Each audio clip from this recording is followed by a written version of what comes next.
You're listening to the Thrive Podcast, where every week we dive into a practical, tactical tip to bring you from a life of simply surviving to thriving.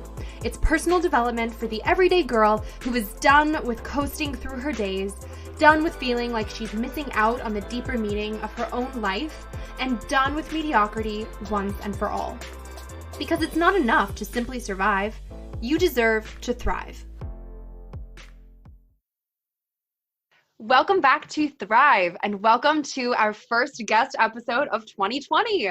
In today's episode, I'm having a conversation with Stanford-trained clinical psychologist, Dr. Wendy O'Connor. Wendy uses cognitive behavioral therapy and positive psychology to treat stress management, anxiety, and depression, and she's also a life strategist and coach who helps women live more fulfilling, meaningful lives, truly helping folks go from surviving to thriving. I thought it would be the perfect way to kick off the new year, especially for anyone who has be happier or stress less on their list of resolutions. I am so excited to speak with Wendy and share our conversation with you today on Thrive. Be sure to stay tuned through this episode, drop us your thoughts on social media, and without further ado, welcome Wendy. Thank you so much, Erica. I am really grateful to be here. Yay! So first things first, give us the backstory of you, maybe your professional background and maybe a bit of your personal background too that led you on the path that you're on now of merging your psychology degree and coaching brain to do what you do and serve patients both clinically and casually. Absolutely. So I have been practicing as a psychologist for the last 11 years. I have no idea where the time goes. And I started out as a very specifically trained cognitive behavioral therapist. So my primary focus was anxiety and depression management, stress management for several years of my practice. And then life took a turn about 6 years into my clinical work when I had my first daughter. And when she turned 6 months old, found out that I was pregnant with twins.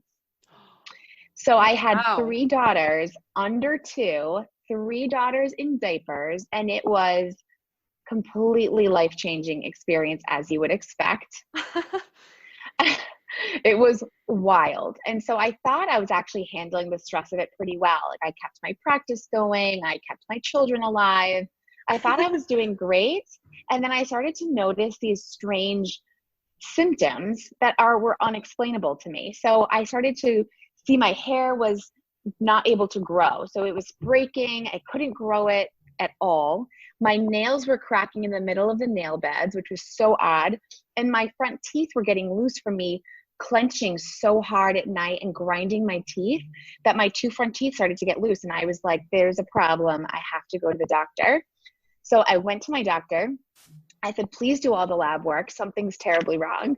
And he did all the lab work and he said, you are healthy, but you're really stressed out. And so your lab work's fine, but you're going to have to change your lifestyle. So I left that doctor's office really frustrated that I thought I had it more together than I actually did. And I had to actually start practicing what I've been preaching for all these years.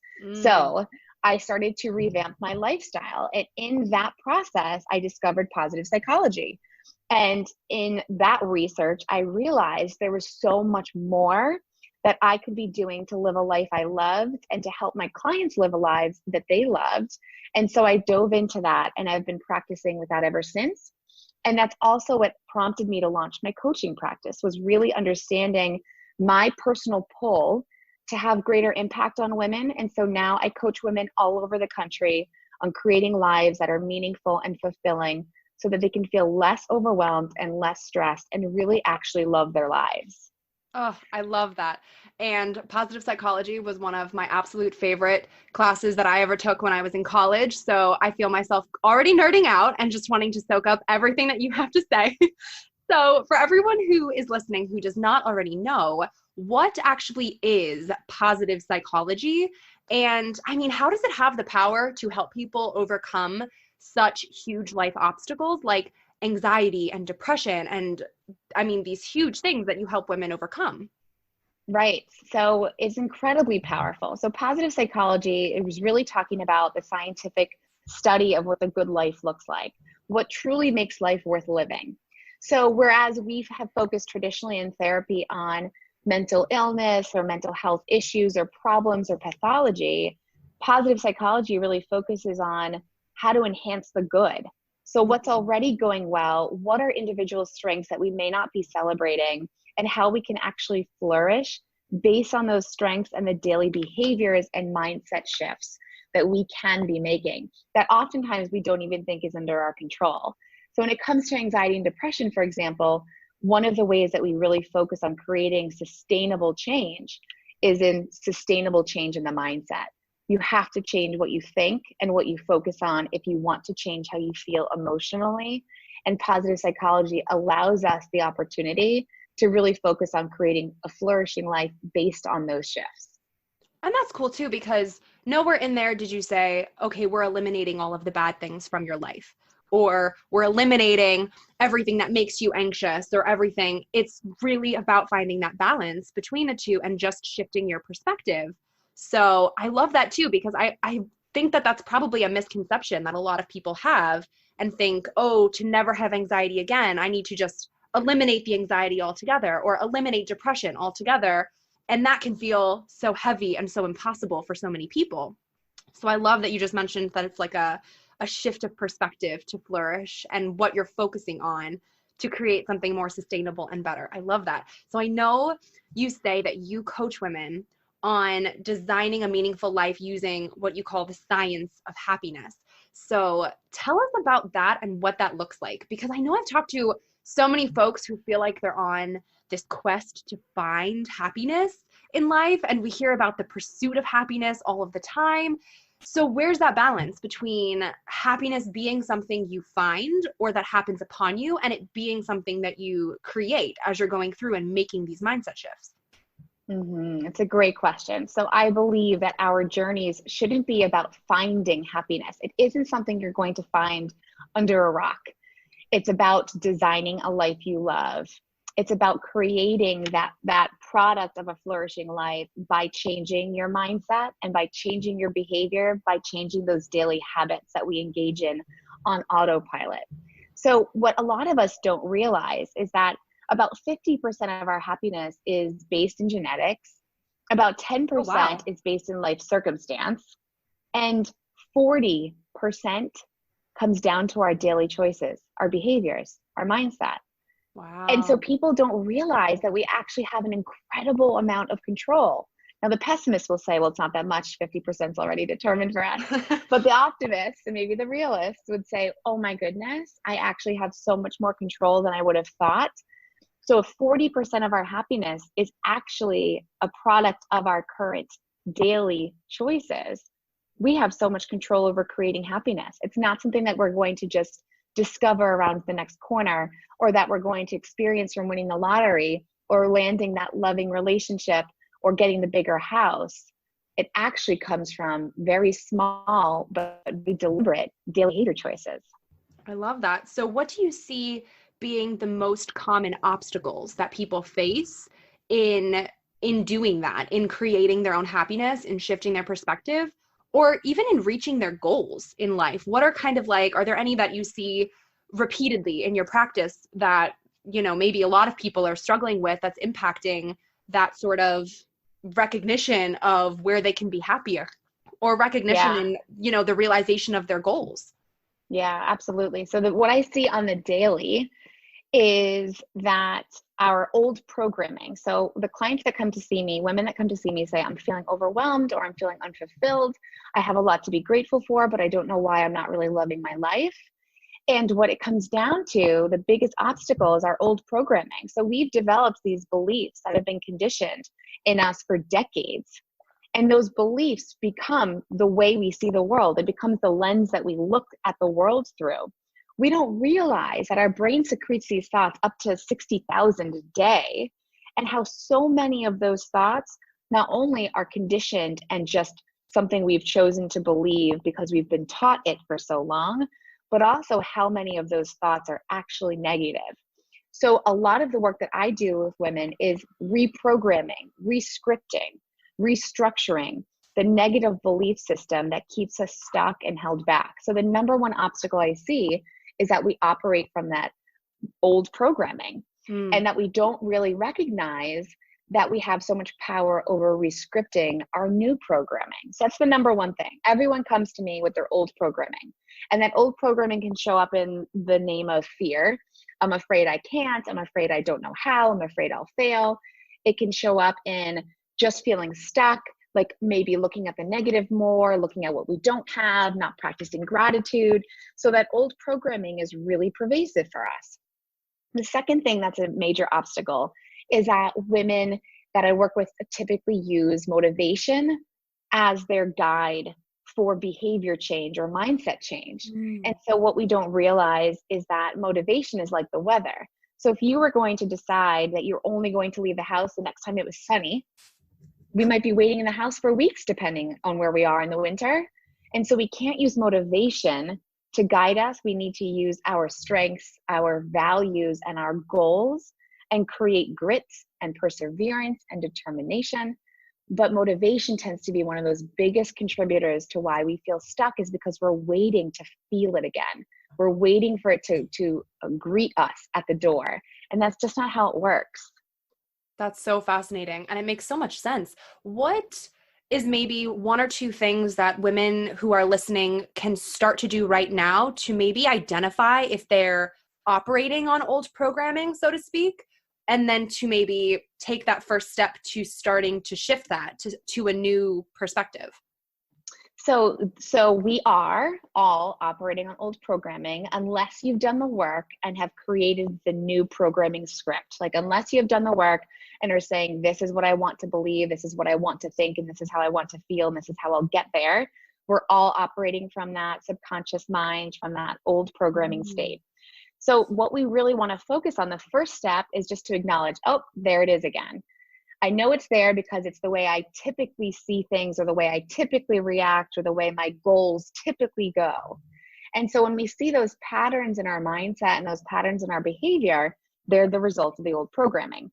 The way we can change that is simply to do some initial visualization exercises and mindset work around, well, if this isn't serving me, if I'm not living a life I love because I'm just on autopilot from my old programming, what would I choose to change in the way I see my life and the way I see the world that could actually serve me and allow me to reach my goals and to persevere?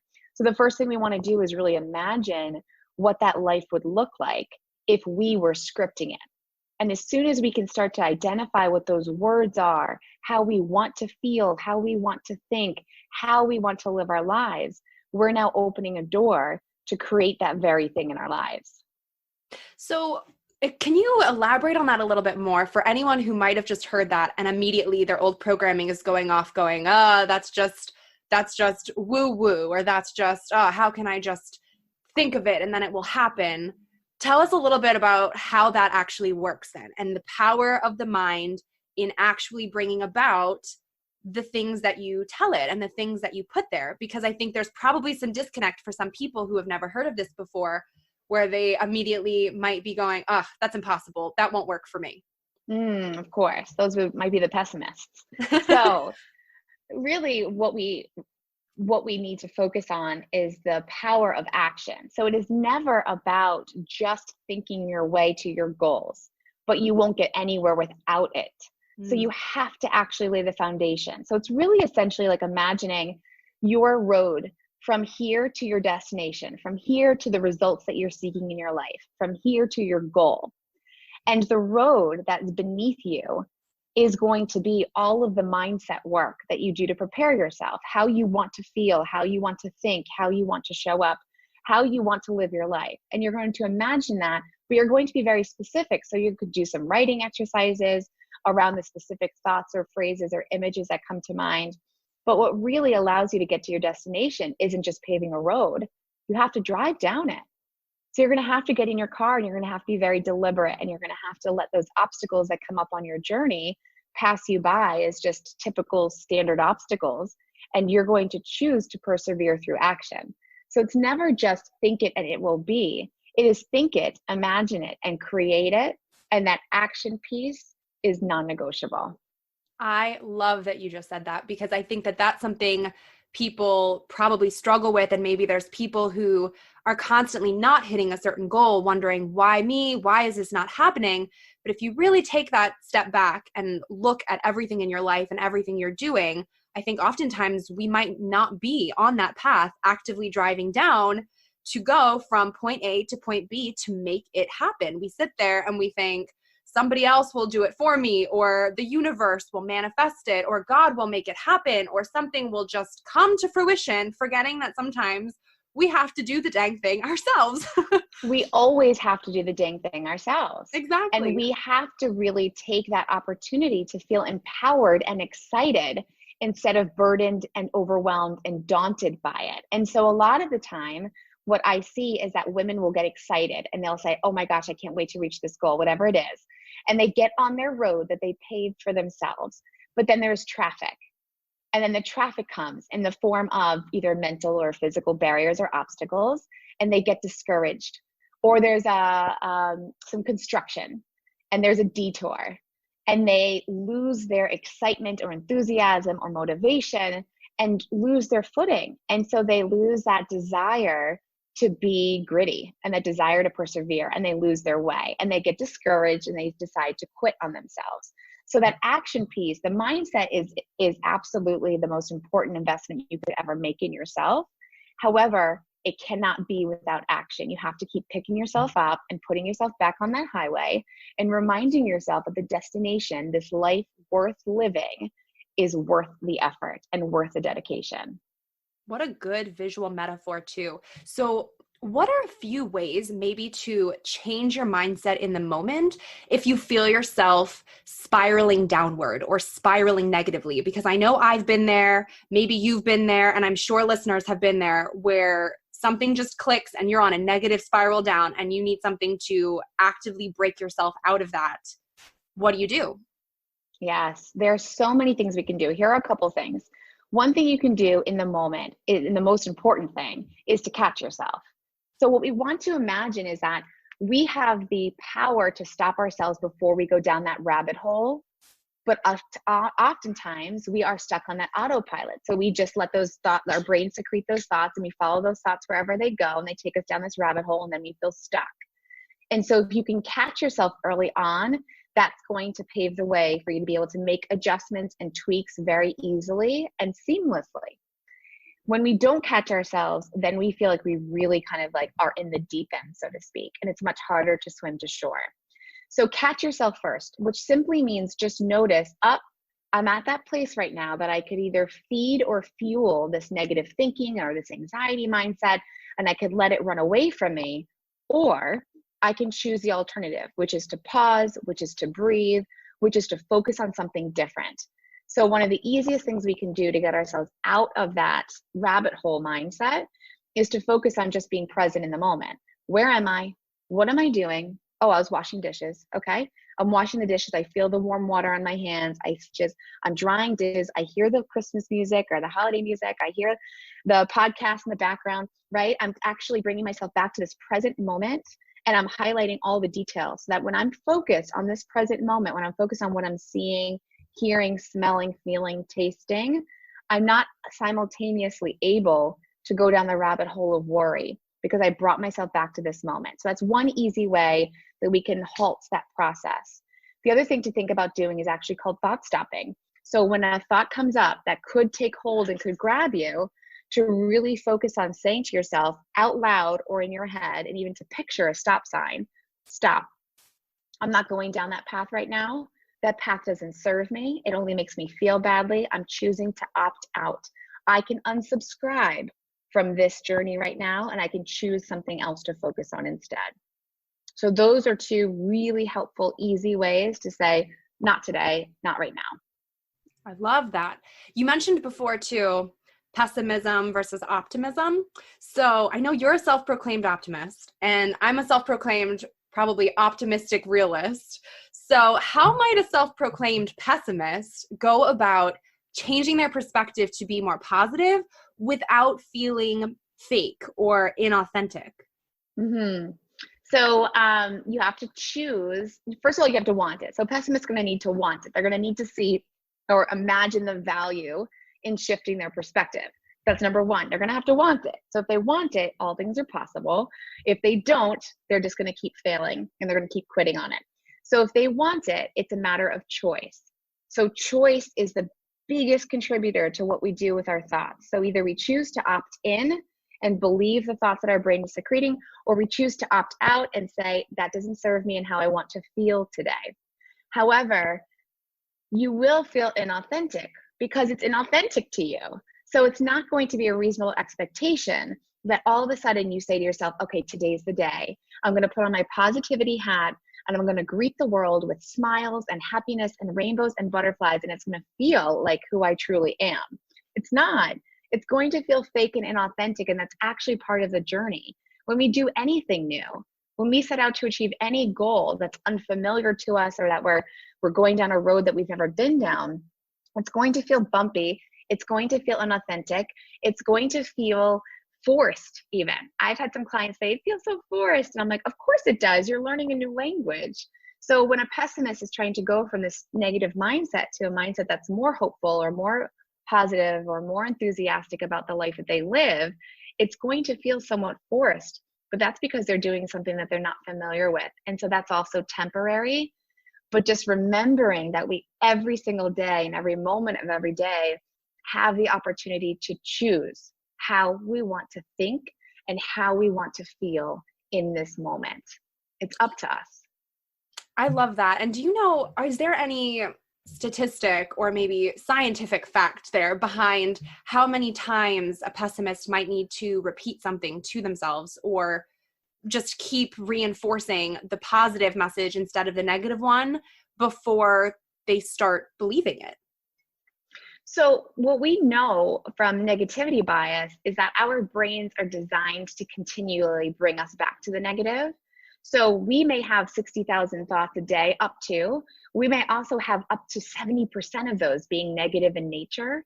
Wow. So the idea that we have kind of the cards stacked against us means that we're going to have to be much more deliberate about what we do with each thought that we notice. So for a pessimist going through this process of changing their thoughts from negative to positive, we also have to understand that our brains are really designed to keep us thinking negatively in order to keep us safe and protected. And so the short answer is many times, and then many more times. It really is going to be about getting yourself in that headspace every moment that you can, bring awareness to it and say, oh, there I go again. Let me switch gears. Oh, there it is again, an opportunity to see things differently. Oh, there goes my brain trying to keep me safe and let my fears drive my bus. So it's just noticing that awareness is really key. But in terms of repetition, it really ought to be quite consistent. It needs to be a lot, because think about how long we've been living.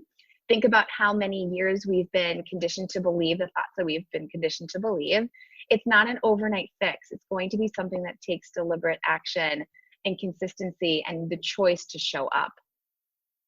So if a listener is hearing this now thinking, all right, I'm on board, sounds great, but I feel terrified or I feel really overwhelmed, and she wants to start evaluating and changing her own life for the better, but is facing this total overwhelm in doing so, where should she begin? Where's an easy starting place to kind of start making these evaluations and then moving forward and making progress?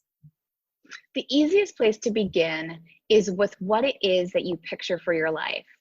What do you want? Close your eyes. Let it be fun. Let it be light. Let it be enthusiastic and hopeful without needing the strategy just yet. So stay in that happy place of, I was made for more. I desire more. I want true happiness in my life. Well, then bring that to life in your mind. What does it look like? Who are you with? How are you spending time? How are you spending and earning money? What house do you live in? Where are you? What are you doing in your free time for fun? So really it comes down to painting a picture that elicits positive emotion and elicits a higher energy that you can say, oh, that sounds great. That sounds amazing. I really want that. If only I could just have it.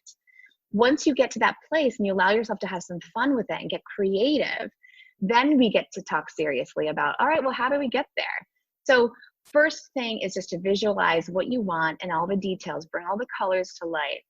And then the next step is going to be, well, how do I break it into super small, baby steps that are not overwhelming, but super tangible, super practical, and really create the results that you're seeking on a daily, monthly, and yearly basis.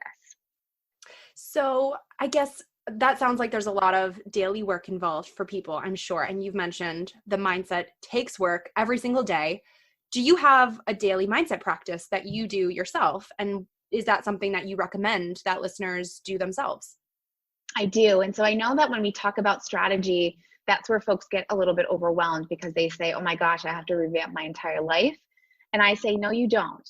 Not your entire life. You need to really focus on a couple core pieces. And one of the pieces that I focus on with my clients is the morning routine. So morning routines allow us to set the tone for the day.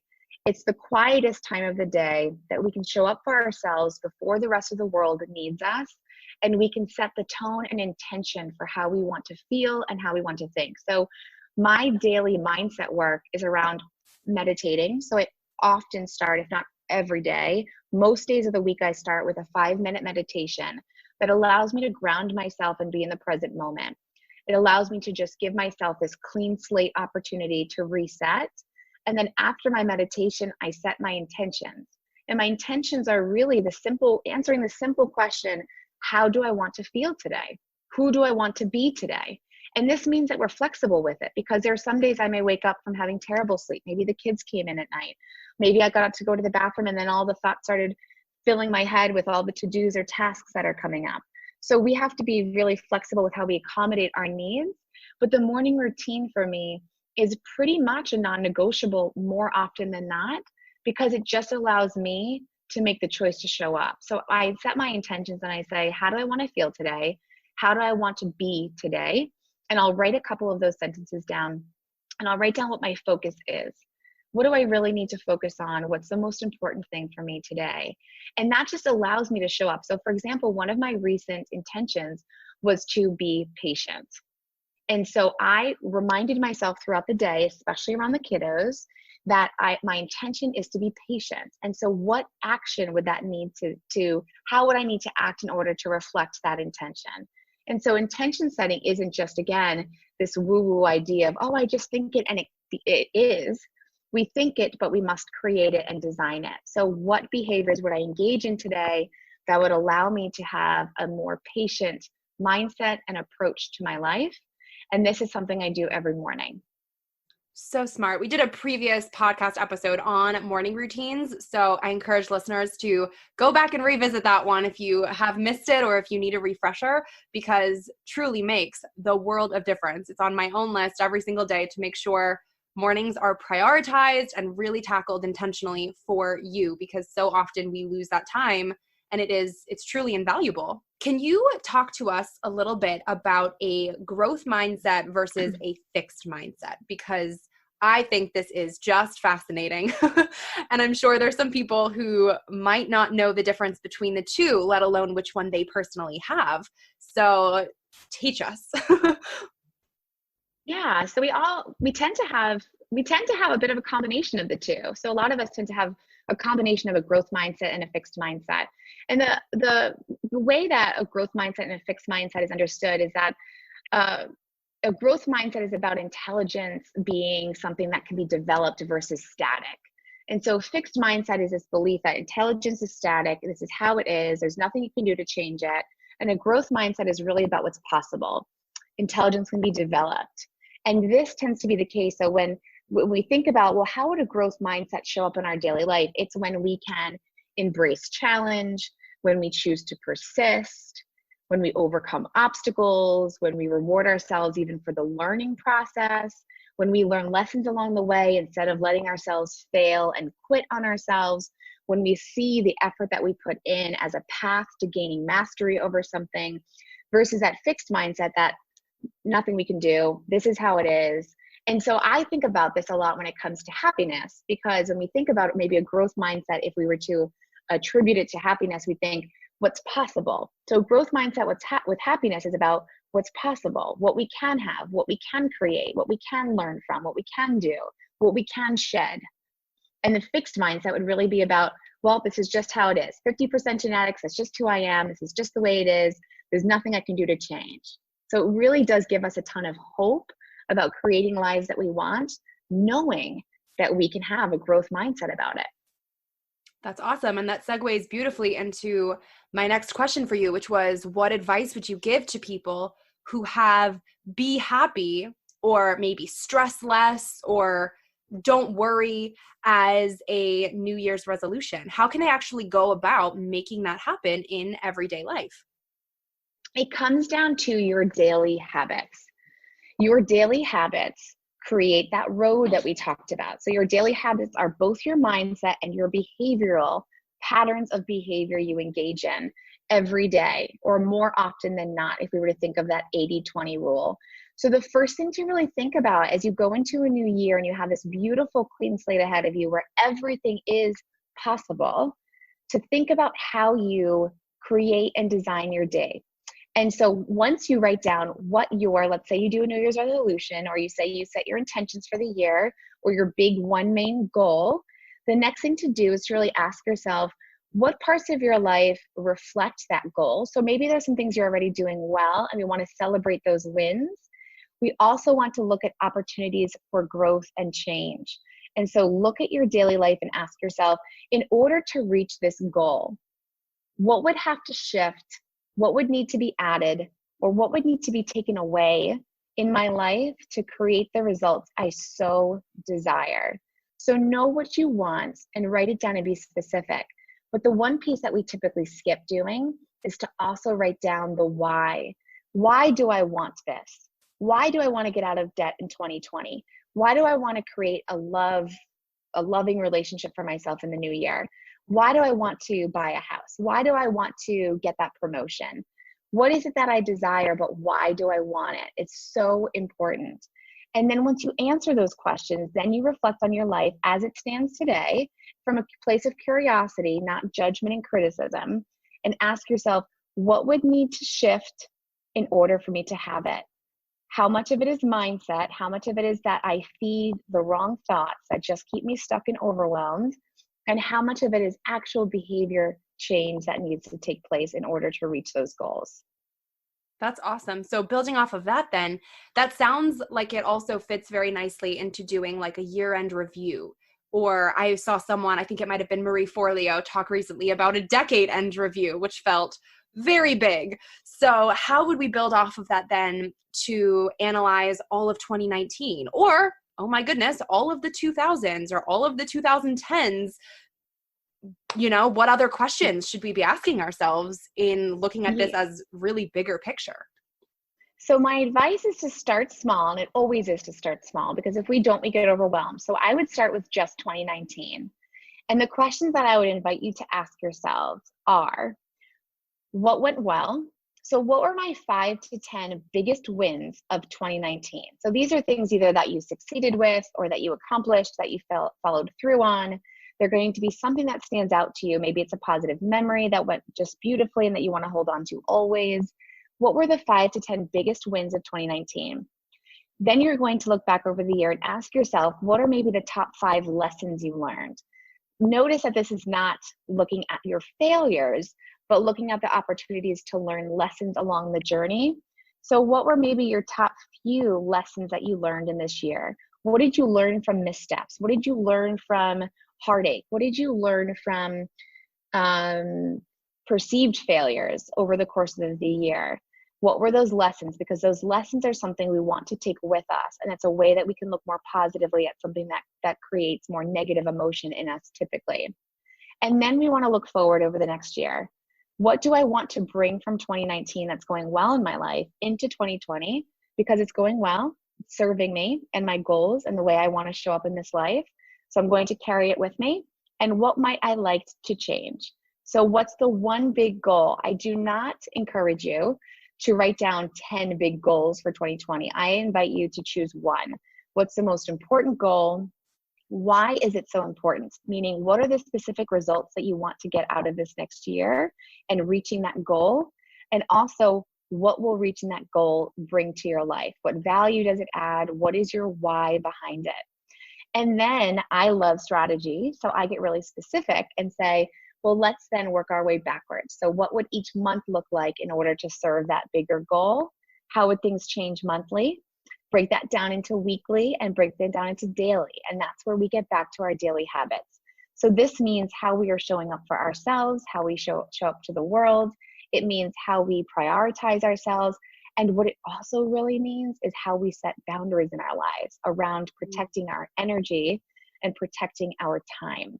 So we can get very specific if you desire it, but start small, start with 1 year at a time. And if you're feeling really excited about it all, go for the decade end review.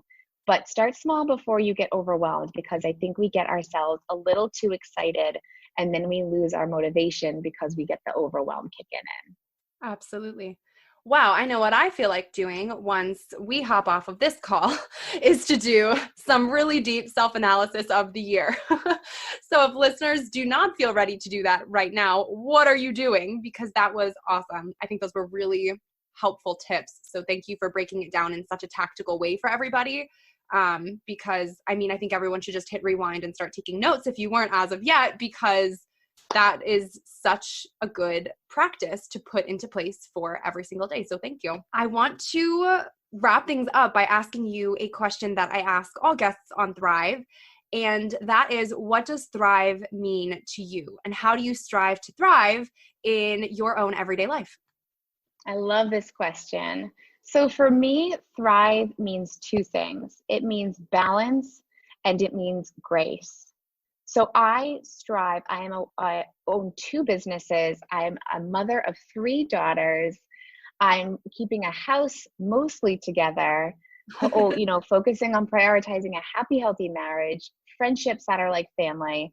So it takes a lot of effort and it takes a lot of intention behind that effort. And so for me, it's about balance. It's about making sure that those most important boxes, the most important ones, not all of the boxes that could be tended to, but the most important ones, that they are getting checked off, because that's what really feeds my soul and makes me feel whole. The second part is grace, because honestly, life changes all the time. And even though we show up thinking and wanting it to go one way, we can just be completely blindsided at the drop of a hat. And if we don't give ourselves permission to give ourselves grace when we misstep, or when we do not reach our expectations, or when we are less than perfect, we're not going to stay in the game for the long haul and we're going to give up. And so for me to really thrive, it means I need to be flexible and I need to grant myself grace, because I'm not perfect. I'm very flawed. I make lots of mistakes, but I just make the choice to get up and start again and to start again and to start again. So balance and grace would be the 2 words that really represent my ability to thrive. And special shout out and highlight again to the note that it is a choice, and that you have to choose to try again and start again and get back up no matter how many times you fall or misstep, because it's you and only you that has that power to stand back up and move forward. So I love that. Thank you so much, Wendy, for joining us today. This was fabulous. Where can people find you online? So thank you, first of all, Erica, for having me. It's been a real pleasure for me. It's definitely going to be part of my gratitude list today to be here with you. So people can find me on social media on Facebook and Instagram at Dr. Wendy O'Connor. So that's DrWendyOconnor. And drwendyo'connor.com as well. I have a program that I am running, which is called Your Life by Design. And it is a 12-week bespoke personal mentorship program. So I go through with my clients the A to Z on living a thriving life based on the science of happiness. And it's all tactical and it's all strategy. So I invite you to check me out in those spots and ask me anything. I love hearing from you guys. Yay. Thank you so much, Wendy, and have an awesome rest of your day. Thanks, you too, Erica.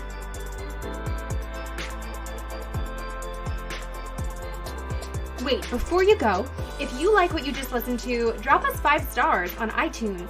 Make sure you're subscribed to never miss an episode of Thrive. And if you're on Instagram, snap a screenshot and share to your story with what episode you're tuning into, and tag me at Erica Lagenza with what part resonated with you the most. That way I can see what's helping you and your friends can pick up a helpful tidbit too. Thanks for tuning in. It's your time to thrive.